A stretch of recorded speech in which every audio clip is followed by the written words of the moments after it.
Good morning, tubers. Welcome back for another adventure and Happy New Year. So if you unwrap that tarp, you find an official set of roadkill toolboxes. And it looks like I managed to get them in the house just in time before they got iced right to the ground here. Here's the second toolbox. The first one's of a little higher quality and it has some better features. So these were officially 3. A buddy of mine upgraded, Charlie upgraded, and he asked me to help him roll these to the curb. These were literally going to be put out with a free sign on them for scrap. And if you go back in the day, Charlie actually picked up this one on the side of the road as scrap. The other one, one of his last bosses bought for him, and when the job ended, he got to take it with him. Once again, he's upgraded, so this and the other one, they were going for garbage. So let's take a look at them. They need some love and repairs, some cleaning to be put to any kind of use.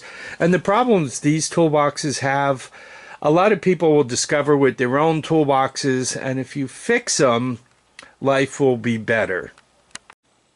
Now I recommend figuring out what works, what doesn't work, and then obviously the bits begin.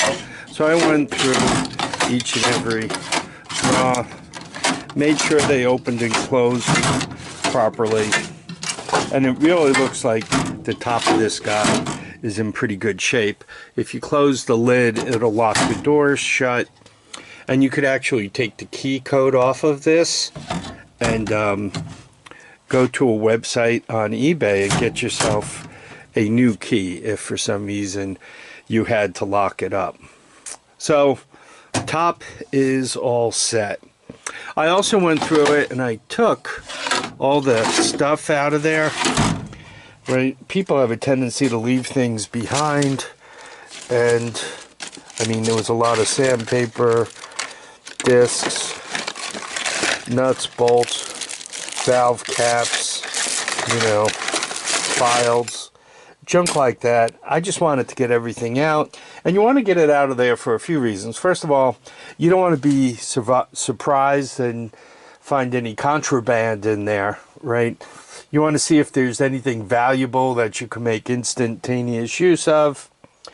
And you might also find something personal, perhaps, and you might want to go leave it at the doorstep of where you found it. By the way, I found after sliding them in and out a couple of times, just a little bit of WD-40 in some selective spots, right, allows them to work a lot better.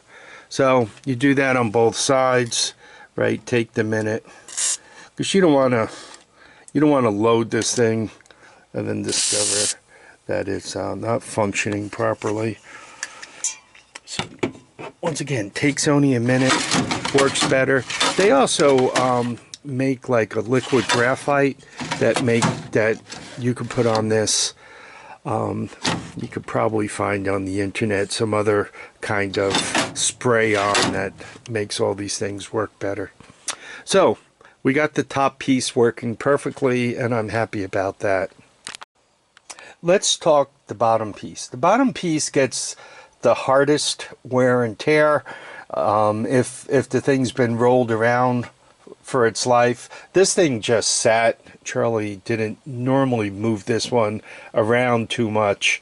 Kind of sat in position and he walked over to it. He didn't roll it to the job. Anyway, going through the drawers, everything's good until we get down here, right? You guys see this huge gap here, right? And it's interfering with the drawer below it. I happen to like this, by the way, because the entire bottom has drawers. It's annoying to have a cabinet in the bottom. Seems like whatever you put in the lower cabinet on one of these toolboxes, you kind of put it there to be forgotten about.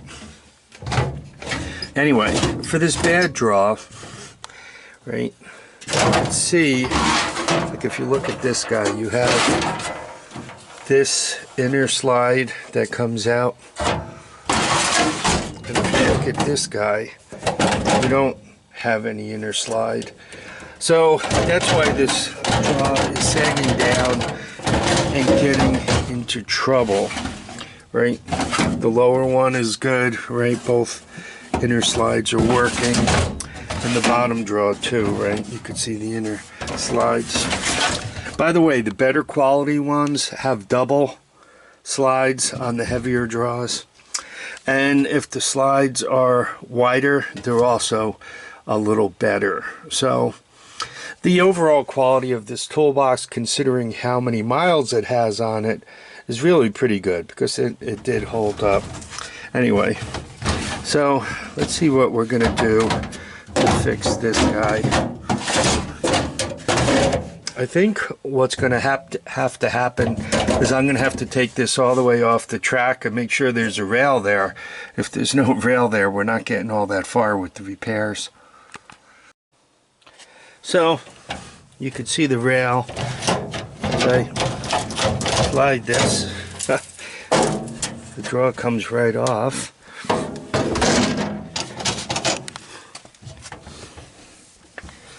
Oh good, the rail is there, but for some reason it's not locking on.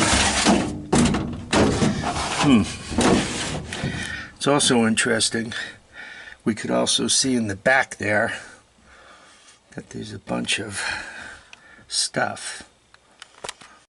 So the draw is off, and if you look at the rail, you can see this little catch thing. This is the good one. And if you look at the bad one, you can see as if it's kind of boogered up a little bit over here. So I'm going to kind of straighten that out the best I can and see if we can get it locking properly. So this is the rail on the draw itself, and you can see this little catch thing is pushed in. So I'm going to pry that out a little bit, put it back together again, and hopefully it was an easy fix. We'll be all good. Perfect. Looks like the draw is as good as new. I love it. So this is the one beneath it. I dug a bunch of stuff out of the back here. Right. You see all the loose junk. Got a master lock out of the deal. That's pretty cool. A couple of screwdrivers. Made in America, no less. Right. All this stuff. Clean room hoods. This is a temperature probe. Right. So, interesting. The kind of stuff you find in the back of a toolbox. Always good to get that junk out so it doesn't bind, right? I have to still work on these two. Oh, I also found a little gripper thing, right? Once again, you never know what you're gonna find. So I got one minor thing left to fix. You see how that kind of hits there? So I'm just going to tap it over, recenter it. Alright, everything works just as it should. Right, recentered. Everything is just perfect now. Let's look at the other toolbox, see if there's anything we could do with that one.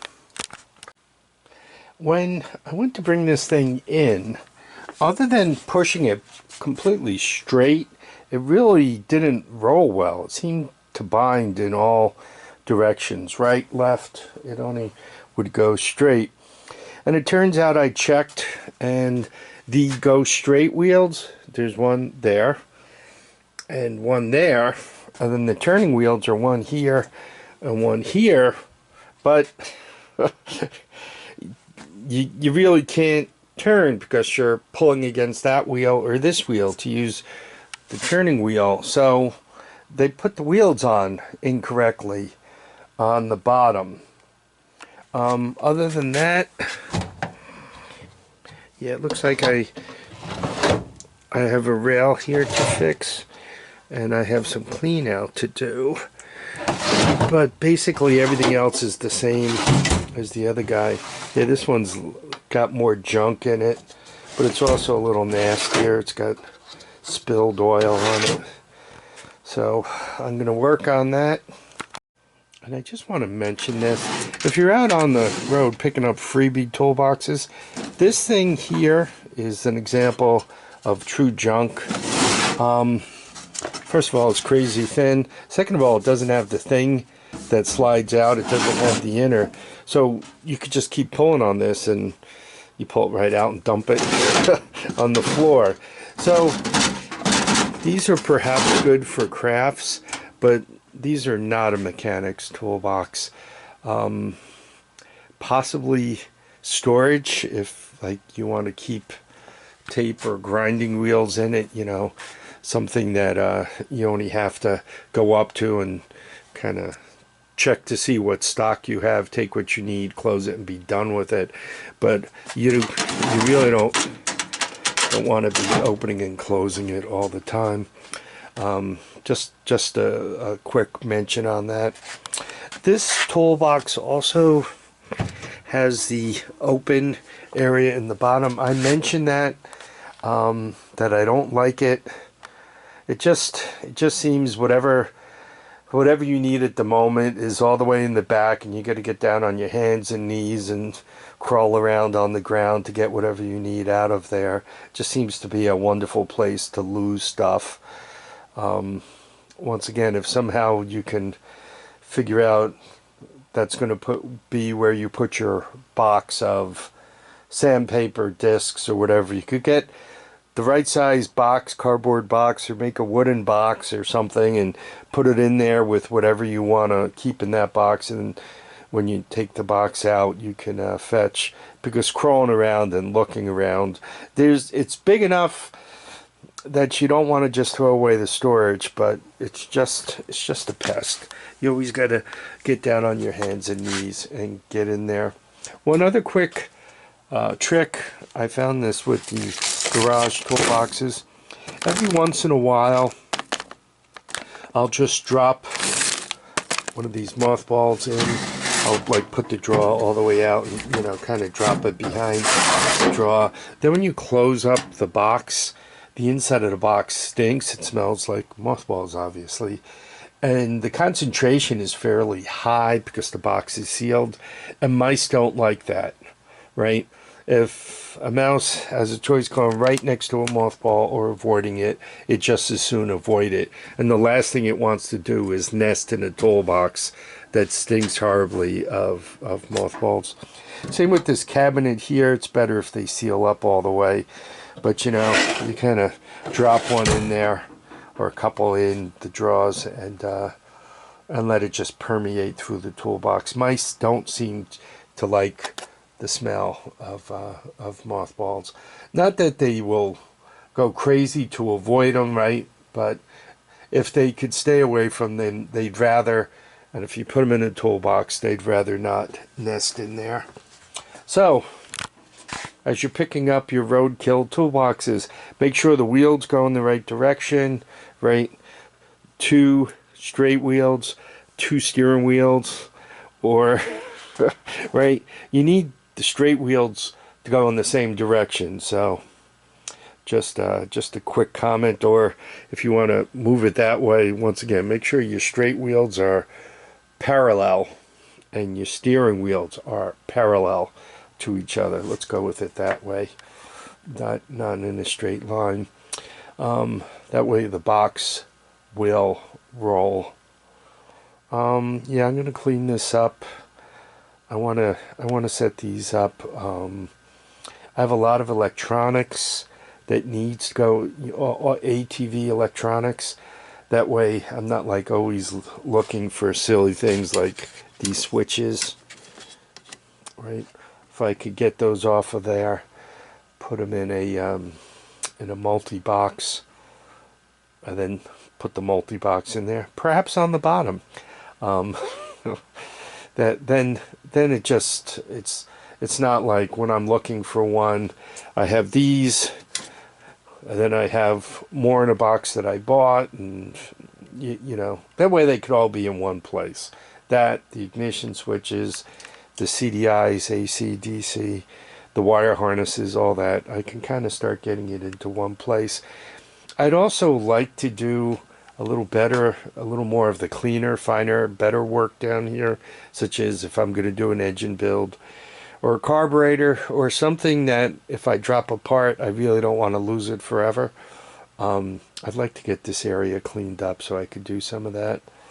The top of this thing with some of those baking trays on it is just a natural for working on engines, especially if you got this one, it's the right height to work on, and the one next door to keep tools in, right? That combo platter is just perfect. Anyway, I hope you guys enjoyed this video. I need you all to keep your feet down, your heads up, and enjoy the heck out of year 2022. Bye now.